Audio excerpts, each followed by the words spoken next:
네, 여러분 안녕하십니까? 박건민입니다.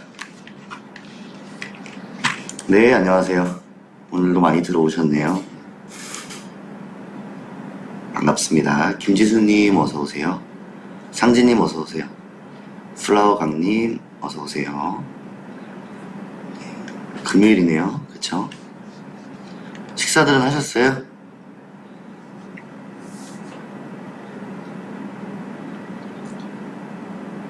네, 이하윤님 어서오세요.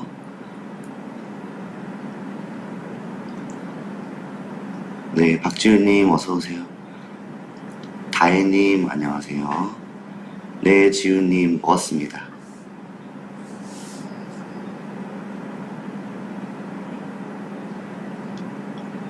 오늘은 조금 이제 미국은 지금 아침인데요. 이제 새벽에 중요한 일정이 있어서 네, 저녁을 조금 늦게 먹었다고 해야 될 것 같네요. 월요일까지 어떻게 기다려요? 그러게요. 저도 참. 네, 장지현님 오늘도 좋은 강의 들려드리도록 하겠습니다. 네, 잉크님 어서오세요. 네, 반갑습니다. 열심히 살자님 안녕하세요.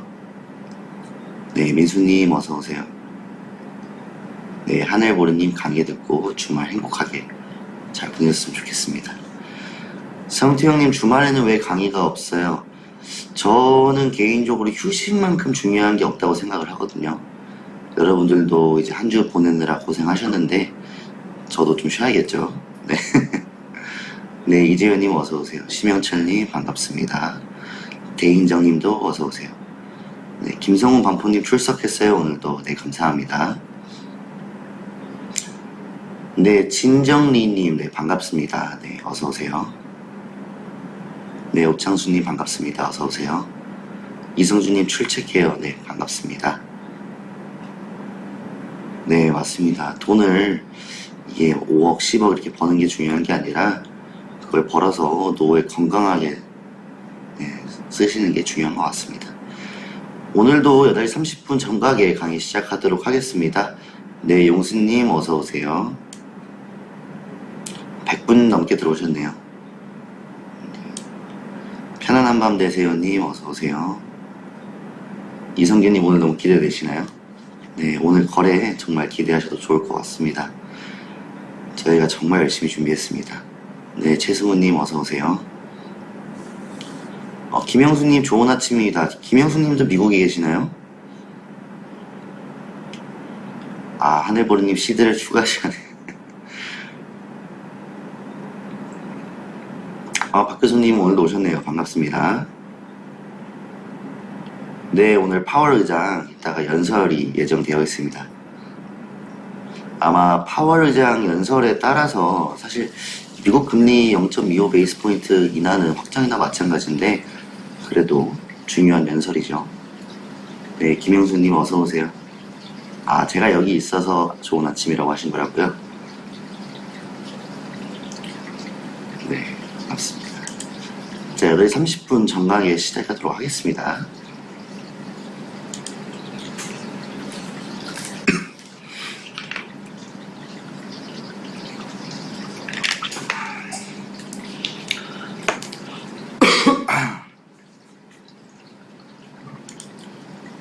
네, 민수님 퇴근 후 계획이요. 네, 미국은 지금 금요일날 아침인데, 네, 오늘 저는 저녁에 퇴근하고, 이따가 저기 차이니스 레스토랑에서 잠깐 만찬 약속이 있어서 나가봐야 됩니다.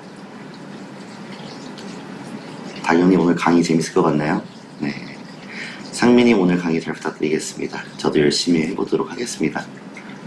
네, 1분 정도 남았는데요. 30분 정각에 시작하도록 하겠습니다.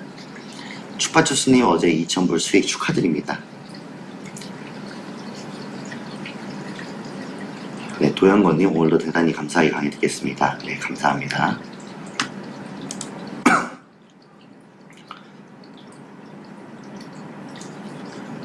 네, 하루행복님 매일 참여 중이시라고요? 감사합니다. 자, 여러분 8시 30분이 되었네요. 강의 시작하도록 하겠습니다. 네, 안녕하세요. SIX 스위스 익스체인지의 박건민입니다. 오늘 이제 대부분 다들 기다리시는 금요일이네요. 네. 항상 금요일은 많은 분들이 제 강의를 시청해 주실 때 더 크게 감사함과 보람이 느껴지는 것 같습니다. 한 주 이제 고생한 나 자신을 위한 시간을 보내고 싶으실 텐데 이렇게 제 강의를 참석해 주신 모든 분들께 진심으로 감사드립니다. 자, 여러분, 오늘 강의의 주제는 이제 어제 말씀드렸다시피 블록체인과 국민 경제의 이해인데요. 네. 블록체인과 국민 경제의 이해에 대해 이제 알아본 후 Q&A 시간을 또 갖고 또 오늘 많은 분들이 기대해 주시고 계시는 비트코인과 USD 달러의 통화상 시장에 대해 말씀해 드리고 마무리하도록 하겠습니다. 자, 우선 블록체인에 대해서 먼저 강의를 진행해 보도록 하겠습니다. 여러분, 가상화폐, 비트코인과 이더리움, 이 두 가지는 다들 들어보셨죠? 네. 많은 사람들이 가상화폐 시장에 뛰어들면서 이제 많은 돈과 거래가 오가고 있는데요. 섣불리 뛰어들기 전에 이 시장이 어떤 원리로 구성이 되어 있는지 또 무엇을 기반으로 운영이 되고 있는지 알아보도록 하겠습니다. 또한 외환시장에도 이제 비트코인과 USD 달러의 통화상 그리고 ETH죠. 이더리움과 USD 달러의 통화상이 존재합니다. 그리고 이더리움 외에도 이제 이더리움 클래식이라고 지금 화면에 보이시는 ETC도 존재하죠. 자, 이게 통화상인 만큼 이제 양쪽에 대해서 모두 잘 알고 계셔야 되는데요. 자, 집중해서 잘 들어주시길 바랍니다. 자, 여러분, 블록체인은 이제 말 그대로 이 블록들이 체인으로 연결이 되어 있는 건데요. 여기서 각 블록들은 데이터베이스라고 할 수 있습니다. 이제 거래들이 기록이 되어 있는 데이터베이스들을 일정 크기로 구분한 공간에 저장을 하고 이들을 서로 체인처럼 연결시켜 놓은 것이 바로 블록체인입니다. 네, 이성규님 메모해야겠어요. 네, 메모하시면 좋습니다. 자, 블록체인의 가장 큰 특징이자 차별적인 부분은 바로 탈중앙화인데요. 이는 특정 개인이나 기관이 데이터베이스를 관리를 할 수 없다는 것을 의미를 하고 또 정보의 변질을 막고 신뢰성을 높여줍니다. 이게 무슨 말인지 잘 이해가 안 되시죠? 자, 예를 들어서 여러분들이 철수한테 100만 원을 빌려주고 일주일 후에 돌려받기로 했다고 가정을 해보겠습니다. 나중에 철수에게 100만 원을 무사히 돌려받기 위해 한 명의 보증인이 아닌 이제 화면에 보이시는 것처럼 짱구랑 짱아, 유리, 훈이, 그리고 맹구에게 이 거래 사실을 동일하게 기록해서 나누어 주고 각자가 이 기록을 각자의 집에 가지고 있기로 했습니다. 만약에 철수가 돈을 빌린 적이 없다고 하더라도 다른 친구들에게 거래 사실을 적은 동일한 기록이 있기 때문에 당연히 바로 들통이 나고 말겠죠. 네. 이것이 바로 이제 블록체인의 탈중앙화 시스템과 같다고 생각하시면 됩니다. 이제 기존의 거래 시스템은 중앙화 시스템으로 이제 이를 관리하는 메인 서버가 공격당하거나 변질될 경우 거래 마비는 물론 이제 기존에 저장된 정보까지도 영향을 받게 될 수 있었죠. 나중에 철수한테 빌려줬던 100만 원이 갑자기 1000만 원이 될 수도 있고 10만 원으로 기록이 될 수도 있다는 뜻입니다. 하지만 탈중앙화 블록체인 시스템의 경우 너무나 많은 사람들이 정확하게 같은 데이터베이스의 복제본을 가지고 있습니다.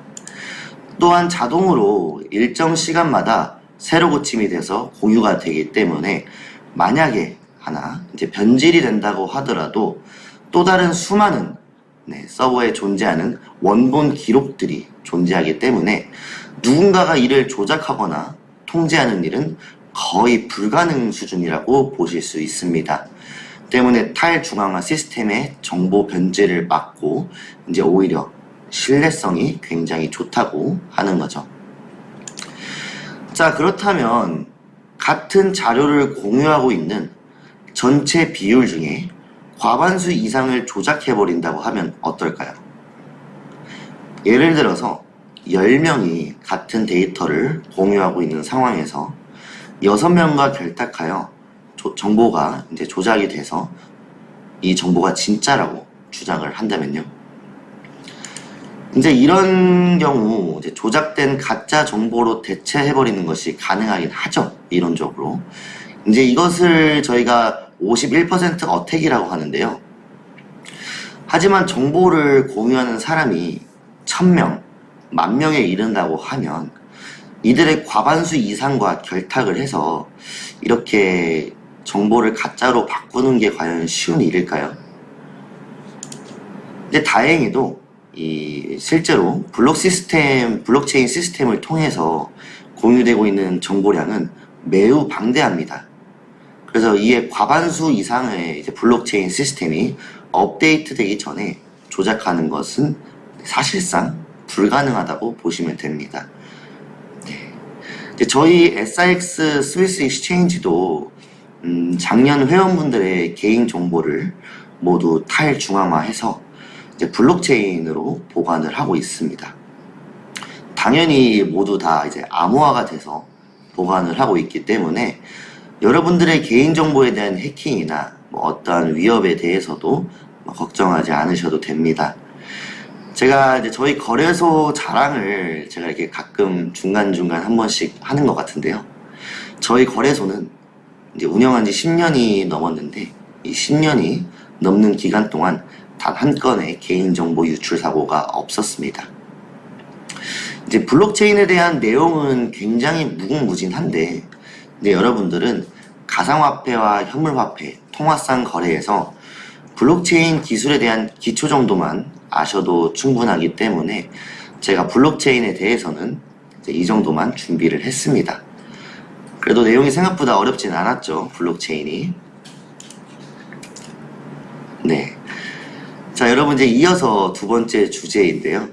국민 경제 이해에 대해서 설명해 드리도록 하겠습니다. 여러분, 국내 총생산이란 무엇일까요? 여러분들, 국내 총생산이 무슨 뜻인지 알고 계시나요?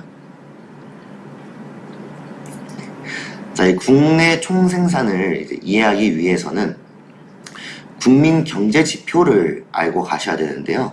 네, 영어로 이름되어 있으신 분 GDP. 다들 GDP라고 잘 알고 계시네요. 네, 그래서 이 GDP를 이해하기 위해서는 국민 경제 지표를 알고 가셔야 됩니다.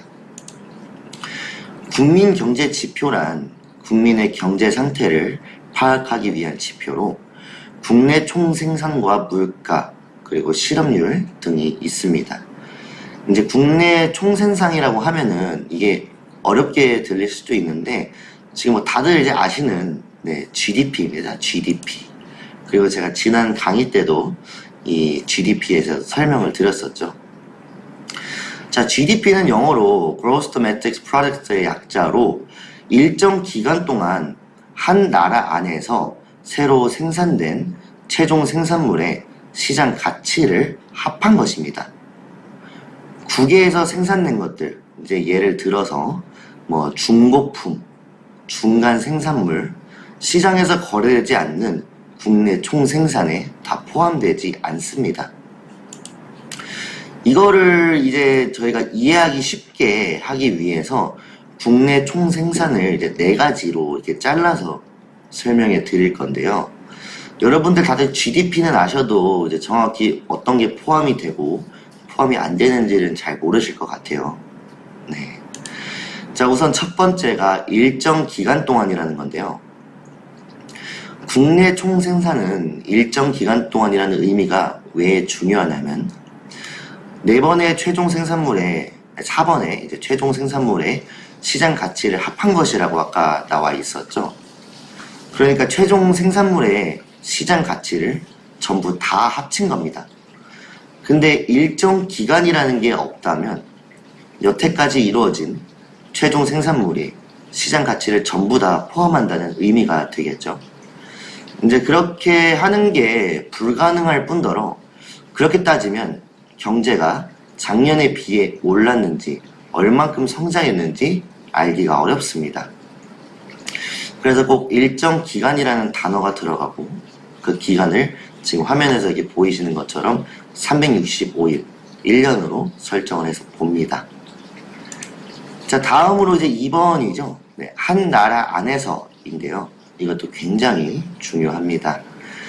자, 우리나라 안에서 이제 대한민국이라는 국경 안에서 이루어진 것만 국내 총생산에 들어간다는 뜻이죠. 이게 발음이 굉장히 어렵네요. 자, 여러분, 만약에 우리나라 안에서 외국인이 일을 했습니다. 그럼 외국인이 일을 한 것도 국내 총생산에 포함이 될까요? 조금 헷갈리죠? 네. 여러분들의 생각을 댓글로 한번 말씀해 주시겠어요? 만약에 외국인이 대한민국 안에서 근로를 하면은 과연 대한민국의 GDP에 포함이 될까요? 들어간다고. 김지수님은 안 들어갈 것 같고요. 네, 대부분 된다고 하시는데요.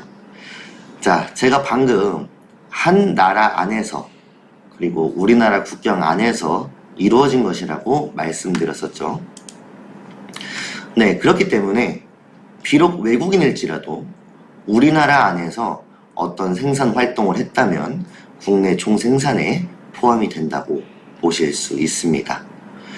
자, 3번으로 넘어가기 전에 지금 배운 거 한 번 더 응용을 해서, 그럼 예를 들어서 우리나라 사람이 미국에서 일을 했습니다. 그럼 우리나라 GDP에 들어갈까요? 이것도 댓글로 여러분들의 생각을 말씀해 주시겠어요? 과연 우리나라 사람이 미국에서 일을 하면은 GDP에 들어갈까요? 박영태님 안 돼요. 다들 잘 이해하신 것 같네요. 네, 맞습니다. 들어가지 않죠. 왜냐하면은 한 나라 안에서 라는 조건어가 있기 때문이죠. 비록 우리나라 사람이지만 이제 미국에서 일했다고 하면 미국의 GDP에 포함이 됩니다. 자, 여러분, 3번은 이제 새로이 생산된이었죠.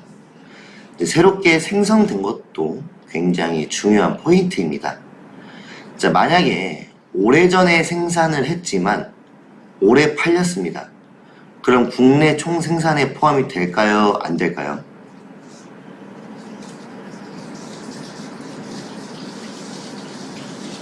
네, 여러분, 만약에 물건이 오래전에 생산이 됐는데 올해 거래가 됐고 팔렸습니다. 그럼 GDP에 포함이 될까요? 플라워 강님은 된다고요?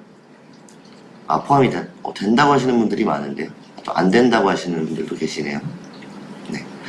자, 여러분, 지금 화면에서 보시다시피 생산 시점이기 때문에 포함이 안 됩니다.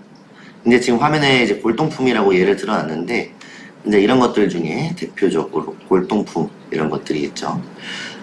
골동품의 경우 이제 아주 옛날에 만들어진 건데 지금도 거래가 되고 있죠.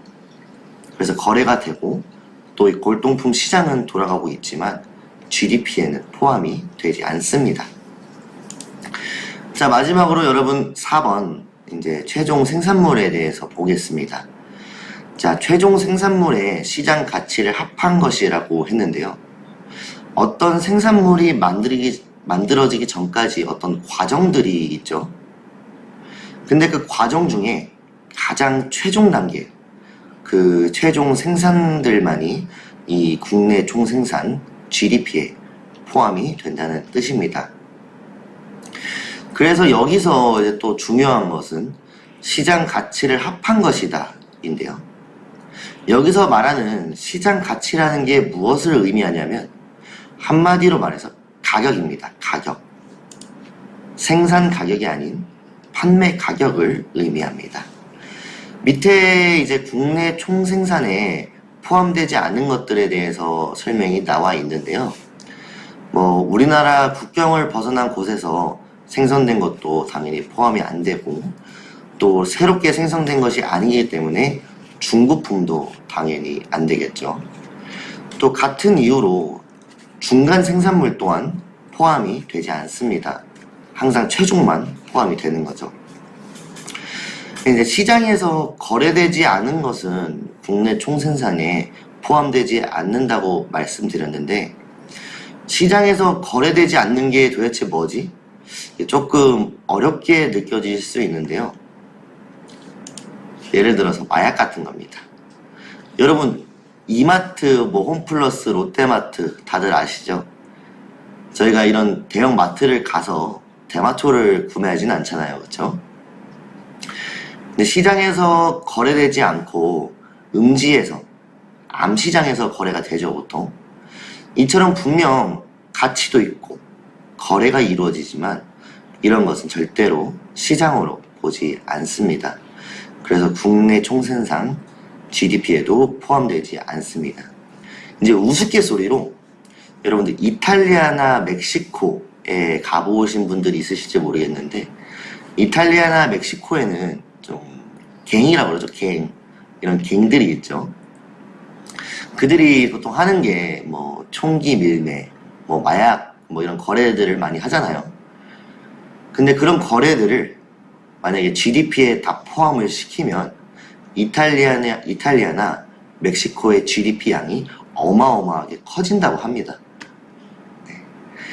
그리고 아마 이제 최종 생산물과 중간 생산물에 대해서도 많이 헷갈리실 텐데요. 이것 또한 제가 아주 쉽게 설명해 드리도록 하겠습니다. 자, 예를 들어서 제가 마트에서 어떤 물건을 구입을 했습니다. 그 물건이 더 이상 다른 곳에 팔리지 않는다. 그러니까 한마디로 내가 구매한 물건이 재판매되지 않는다라고 생각하시면 되는데요. 이제 조금 더 쉽게 설명드리면 지금 PPT 다들 잘 보이시죠? 예를 들어서 철수가, 저는 항상 철수를 예로 들죠. 이 철수가 국수가 먹고 싶어서 밀가루를 구매를 했습니다. 그 밀가루로 국수를 만들어서 먹으면 밀가루가 다시 판매되지 않았기 때문에 밀가루 자체가 최종 생산물이 되는 거죠.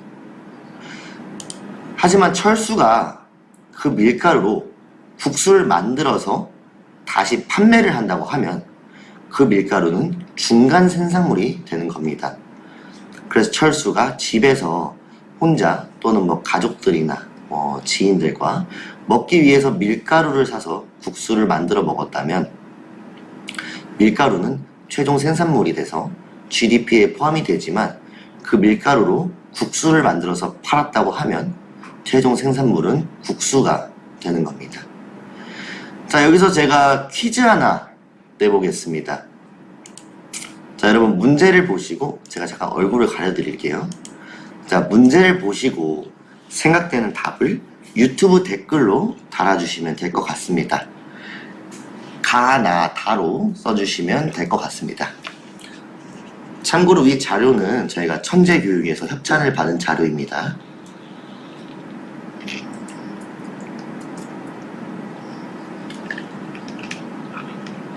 네, 김사랑님 가요. 하늘보리님도 가라고 하셨고요.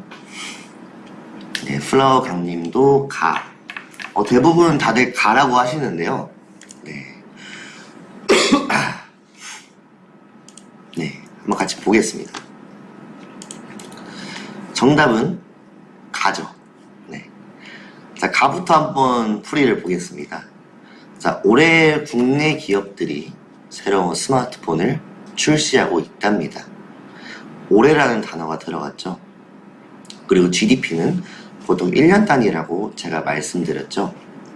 그래서 일정 기간이라는 조건을 충족시킵니다. 또한 국내 기업들이기 때문에 한 나라 안에서 라는 조건도 충족이 되죠. 마지막으로 새롭게 출시했다는 것도 새롭게 생산된 것의 조건도 충족이 됩니다. 그렇기 때문에 가는 당연히 포함이 되겠죠. 자, 여러분 이어서 나를 보겠습니다. 좋은 과자를 만들어 팔려면 좋은 밀가루를 써야 된다 라고 했는데, 좋은 과자를 만들어 팔기 위해 밀가루를 구매하는 것이기 때문에 밀가루는 최종 생산물이 아닌 중간 생산물이 되므로 국내 총생산 GDP에 포함되지 않습니다. 마지막으로 달을 한번 보도록 하겠습니다. 지은 지 20년도 넘은 아파트가 10억에 팔렸다고 이렇게 대화를 나누고 있는데요. 지은 지 20년도 넘은 아파트라는 것은 올해 거래가 되었어도 새롭게 생산된 것이 아니기 때문에 GDP에 포함이 안 됩니다. 그래서 다들 아까 댓글 보니까 가라고들 대부분 하신 것 같은데, 네, 잘 맞춰주셨습니다. 굉장히 쉽죠? 이어서 국내 총생산의 활용에 대해서 한번 보도록 하겠습니다. 이제 GDP를 통해서 높을수록 잘 사는 나라, 또 낮을수록 못 사는 나라, 보통 이렇게 구분을 하죠. 그쵸?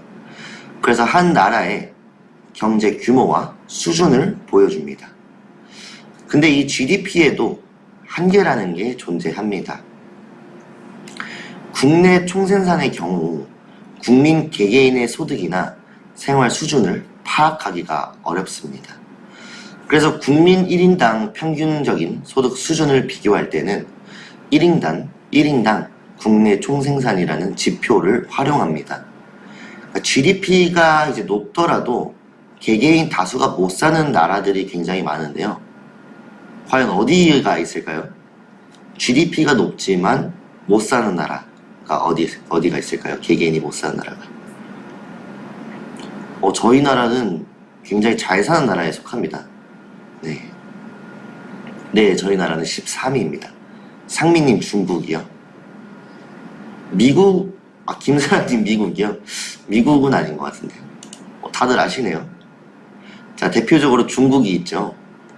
중국의 경우 이제 GDP가 여러분, 네, 인도도 포함이 됩니다. 맞습니다. 근데 중국의 경우 GDP가 전 세계 2위입니다. 2위.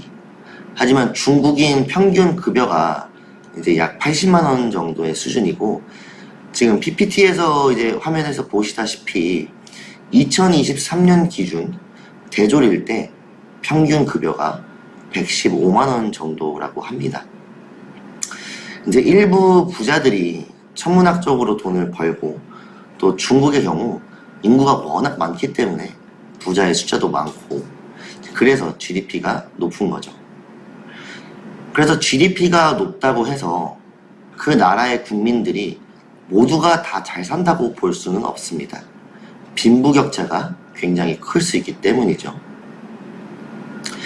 제가 국민 한 명당 이제 평균적인 소득 수준을 비교할 때는 1인당 국내 총생산이라는 지표를 활용한다고 말씀드렸었죠.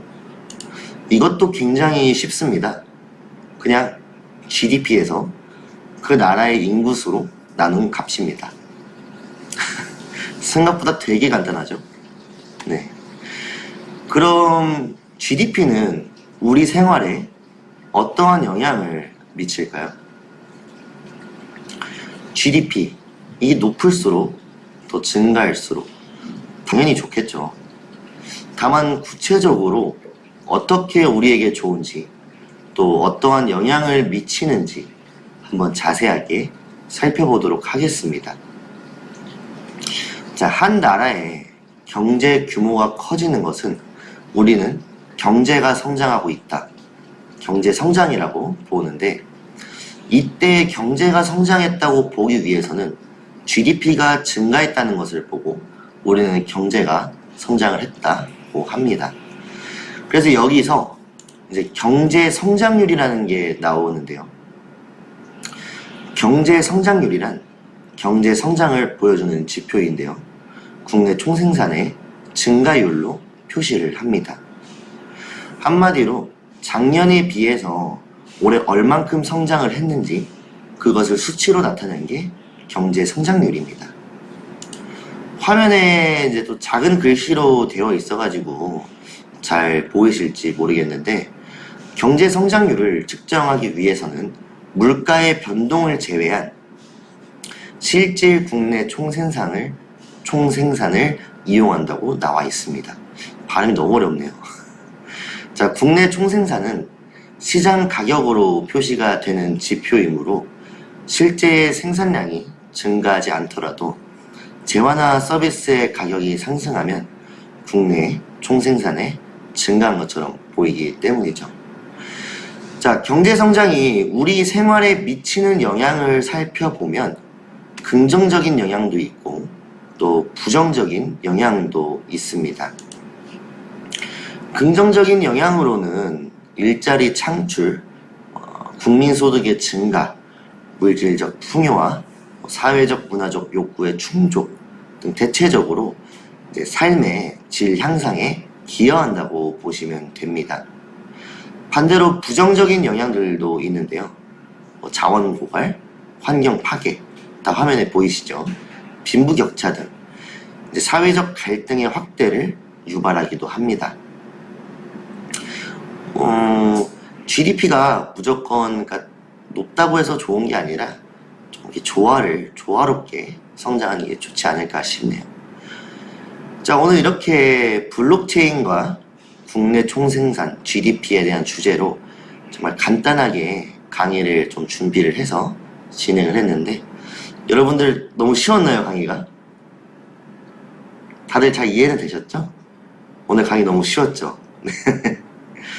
또 어렵다는 분들이 계셔가지고 일부러 조금 쉽게 준비를 했습니다. 그래도 이 GDP 같은 경우에는 이제 외환을 하면서도 꼭 알고 계셔야 되는 기초 중에 기초이니까 잘 이해하셨으면 좋겠습니다. 자, 그럼 빠르게 Q&A로 넘어가 보도록 하겠습니다. 오늘은 저희가 문제를 이제 한 문제만 준비를 했는데요. 여러분들이 이제 많이 기다리셨던 오늘 비트코인과 USD 달러의 통화상 거래를 진행할 거기 때문이죠. 자, 여러분들 제가 잠깐 얼굴 치워드릴게요. 네. 자, 화면을 보시고 생각되는 정답을 댓글로 말씀해 주시기 바랍니다.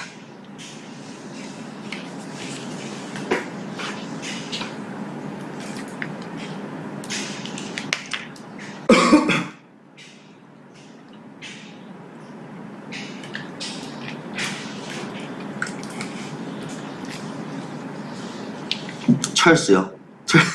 잠시만요. 오늘은 철수 맞춰보자. 선생님이 좋아하는 철수입니다. 네. 아, 제가 얼굴을 치운 거는 여기 보시면은 틀린 말을 이 뒤에 누가 하고 있을까요? 나와 있는데 이 지문이 안 보일까봐 제가 비켜드린 겁니다. 네, 여러분, 제가 철수를 참 좋아합니다. 정답은 철수죠. 자, 우리 철수는 보면 항상 틀리는 것 같아요. 그쵸? 자, 다른 사람들은 다 이제 맞는 말을 했으니까 철수 것만 한번 보도록 하겠습니다. 아까 강의 도중에 했던 문제랑 비슷한데, 이제 5년 전에 분양받은 아파트를 팔아서 GDP에 기여했다고 철수가 말을 했지만, 5년 전에 지어진 아파트의 경우 신규 생산물이 아니기 때문에 GDP에 해당이 안 되죠. 네. 그래서 여러분 정답은 네, 1번 철수입니다. 자, 오늘 준비한 강의와 Q&A는 이제 모두 다 마쳤고, 이어서 네, 저희가 거래를 하기 전에 비트코인 시장에 대해서 제가 조금 설명해 드리도록 하겠습니다. 또 잘 안 보이시죠? 이게 자료가 되게 중요한데 잠깐 얼굴을 치워드릴게요. 자, 미국의 비트코인 현물 ETF 시장은 지금 7거래일째 순유입세를 유지하고 있는데요. 현지 이제 소소밸류 집계 데이터에 따르면 미국 비트코인 ETF 시장은 3,942만 달러 상당의 자금이 신규로 유입이 되었다고 합니다. 이게 이제 하나로 530억 정도 되는 금액인데요. 지난 15일 1111만 달러. 여기 지금 PPT에 제 마우스 보이시죠? 네. 이렇게 보시는 것처럼 15일 날 1111만 달러, 16일 날 3590만 달러, 19일 날 6210만 달러, 또 20일 날 8880만 달러, 21일 날, 22일 날, 그리고 오늘까지 이어서 7거래일째 유입세가 유지되고 있는 상황입니다. 이제 예전에 통화상은 화폐의 가치를 인정받은 종목들만 있다고 제가 말씀드렸었죠. 근데 비트코인이 어떻게 화폐의 가치를 인정을 받고 통화성 거래를 할 수 있는 이유는 바로 이 ETF 상장 때문입니다. 그래서 제가 ETF에 대한 내용으로 이제 시작을 했고요. 지금 다음에 보이시는 화면은 이제 비트코인 OTC의 데스크 잔액인데요. 지난 3개월 동안 70%의 엄청난 급등 이후에 2022년 6월 이후 보지 못했던 수준으로 도달했었습니다. 이제 데이터에 따르면 36만 8천 비트코인, 즉 223억 6천만 달러에 도달했다고 이제 나와 있었는데요. OTC 데스크의 잔액은 상당한 증가는 채굴자들 사이에서도 상당한 매도 활동을 시사를 합니다. 4년마다 비트코인은 반감기가 찾아오는데 이번에 그 반감기는 지났죠. 그것도 불과 한 달 전에요. 채굴자들은 현재 비트코인 반감기 이후 운용 비용 증가 및 채굴 보상 감소에 따라서 다시 조금 상승할 것으로 보여지고 있습니다. 이어서 제가 그래프를 하나 보여드릴 건데 저희가 준비한 그래프들이 워낙 많아서 이거를 다 보여드리기에는 시간도 없고 또 자료들이 워낙 많기 때문에 하나만 이렇게 PPT로 준비를 했습니다. 자, 현재 비트코인은 전문가들 사이에서 의견이 많이 나오고 있죠. 그리고 또 다 제기각각이죠. 우선 지금 화면에 보이시는 그래프는 이제 몇 주 전 미국 시장에서 나쁜 데이터에 대한 공황으로 인해서 촉발된 흔들림이 회복된 그래프인데요. 0.5 피보나치 테스트를 했을 때 강세는 지금 보이시는 영역 위에 가격을 적극적으로 유지하고 있는 것으로 보이고 아직 그 가격을 돌파할 준비는 되지 않은 것으로 보여집니다. 따라서 비트코인의 초점은 현재 62K에서 56K 정도에 맞춰져 있다고 보여지는데요. 다만 이제 여러 가지 다른 보조 지표들과 지지 테스트 등의 결과를 보면은 대략 62,350달러 선을 돌파할 경우 최대 70K 선까지도 충분히 상승할 가능성도 있다고 보여집니다. 그래서 이번 9월 달에 이제 연준의 금리 인하와 또 이어지는 11월의 추가적인 금리 인하 여부, 물가 상승률, 또 미국의 대선, 이런 것들이 정말 큰 영향을 작용할 것으로 보여지는데요. 네, 여러분, 70K라는 거는요, 7만 달러를 의미하고요. 아까 말씀드린 62K에서 56K는 62,000달러에서 56,000달러 선을 유지할 것 같다는 뜻입니다. 네. 그래서 오늘 이렇게 조금 간단하게 조금 어려우셨겠지만, 비트코인과 미국 달러의 통화상 시장에 대해서도 제가 브리핑을 조금 준비를 해서 보여드렸습니다. 그리고 강의를 마치기 전에 또 잠깐 드릴 말씀이 하나 있는데요. 저희 같은 분석가들은 거의 24시간 거래를 하고 또 시장을 지켜보는데 지금 한국 시간으로는 이제 한국은 저녁이고 저희는 낮이죠. 그리고 여러분들이 이제 저희가 저녁일 때 여러분들은 낮이잖아요. 근데 저희는 미국 밤 시간에도 거래를 굉장히 많이 하거든요. 그래서 저희 저녁 시간, 이제 여러분들이 낮 시간에도 좀 거래를 하실 수 있도록 기회를 다음 주에 한 이틀 정도 드리려고 합니다. 다만 이제 저희 회사를 통해서, 저희 회사 네트워크를 통해 입수된 정보들로 거래 종목이 선정이 되는데 이러한 정보들 같은 경우에는 저희가 다 하나씩 알려드릴 수는 없고요. 지금 저희 회사와 일단 협의 중에 있고 또 다음 강의 때 제가 제대로 한번 안내를 해드리도록 하겠습니다. 다음 주 강의의 주제는 물가고요. 좀 물가에 대해서 좀 깊이 알아볼까 합니다. 그리고 여러분 이제 금요일이죠? 네. 이번 주 한 주도 정말 수고 많으셨고 정말로 행복한 주말 보내시길 바랍니다. 제가 아까 강의 시작 전에도 말씀드렸는데 일보다 중요한 건 휴식입니다. 그래서 주말 푹 쉬시고 다음 주 월요일날 또 찾아뵙도록 하겠습니다. 이상 SIX 스위스 익스체인지의 외환 파생 상품팀 박권민이었습니다. 감사합니다. 네, 여러분 모두 수고 많으셨습니다. 고생하셨습니다. 네, 거래 종목과 청산 시점은 저희 어시스턴트를 통해서 안내해 드리도록 하겠습니다. 네, 수고하셨습니다. 여러분 주말 잘 보내시고 월요일날 뵙도록 하겠습니다. 감사합니다.